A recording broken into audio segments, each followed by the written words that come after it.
Dr. Joey Jagan, who has thrown his support fully behind President Granger and the APNU AFC coalition. Hello. Hello, Latam. How are you doing? Latam is bordering Brazil, and Latam will become very important under the new Granger administration on March 2.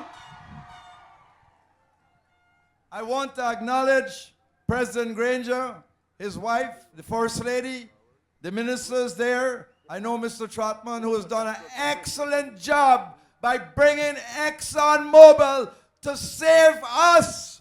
We're going to move on now. Mr. Norton, an able minister, working hard to promote this government and do a good job. And other ministers, Mr. Alicock, an excellent representative of the people of Guyana. You couldn't get somebody better than him. And I want to say tonight that Joey comes here seeking nothing. Never. I'm not seeking a position, a title, a piece of land. I ain't hanging my mouth with his soup dropping. Never. So, I just want to briefly talk about the past by figuring out with figures. And where you start is the great liberator we had, Coffee. That was our liberator. That was the man that stood up and demanded justice for his people. He built Barbies. So then you move forward from Coffee, who was a great liberator and fought for this country, and you come to Barnum and Jagan. Barnum and Jagan was great. They stood out. There ain't got many men like that anymore who could think. Mr. Barnum always said, me thinks. He used to say that a lot. And he used to say, c'est la vie, that's life. And that is true, because that's life. And life today, we are faced with life today. And what do we have? We have a choice. You got a choice, Mr. Granger or Mr. Ali frontman. But you ain't looking at Mr. Ali who's frontman, you're looking at backman too. Backman, Mr. Jagdio, is two presidents they want to give we. We don't want two presidents, we got one, and we got a very good one. So I want to hear you. Who we voting for? Mr. Who? Granger, yes. So, why is Joey here? Joey ain't looking for nothing, we know that already.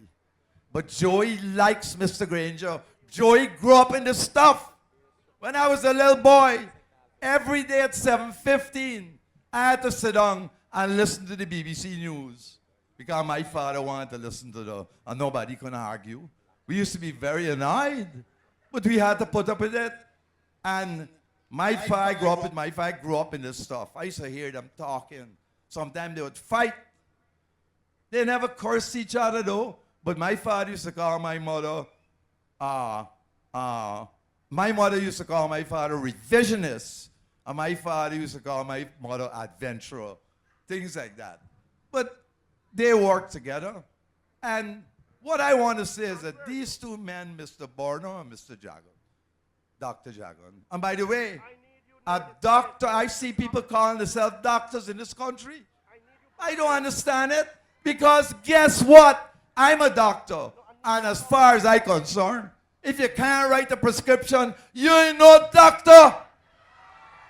And none of them can write a prescription for any drug. I can. So forget about that doctor stuff. There ain't no doctors around. Forget about that. So, why am I here? I'm here because I grew up in this stuff and I see something in the soul of Mr. Granger. I see something in the soul of Mr. Granger. And Mr. Granger is a good man. I don't care what anybody says. Mr. Granger is a Christian man. I like that. Christianity ain't got nothing to do to prove itself. It been around since Jesus. And by the way, Jesus was betrayed by Judas, who at least took his own life. What Chandra Das doing is about time he followed Judas. Guy, he's the biggest Judas ever had. He disrupt Mr. Granger's life. Mr. Granger got to have respect. He fight cancer and beat it. And thank God. Thank God for the Cuban doctors. Thank you, Cuba, for what you did for us. Because Mr. Granger beat cancer. And if you can beat cancer, you can beat the PPP. Guarantee you that. So, I'm here because I see Mr. Granger as a leader who can bring the youth man into entrepreneurship. That is what we need. We need small business ventures to flourish in this country. And by bringing ExxonMobil in, we've opened that door now. All them naysayers who are attacking the Granger administration about ExxonMobil, don't buy it. Christopher Ram, since he grow hair, he had brain get scrambled. The other one, Freddie Kissoon, I call he dunce man, because he ain't know nothing. All of them against ExxonMobil. Ramson talking all kind of nonsense all the time, and he expressing the PP's view.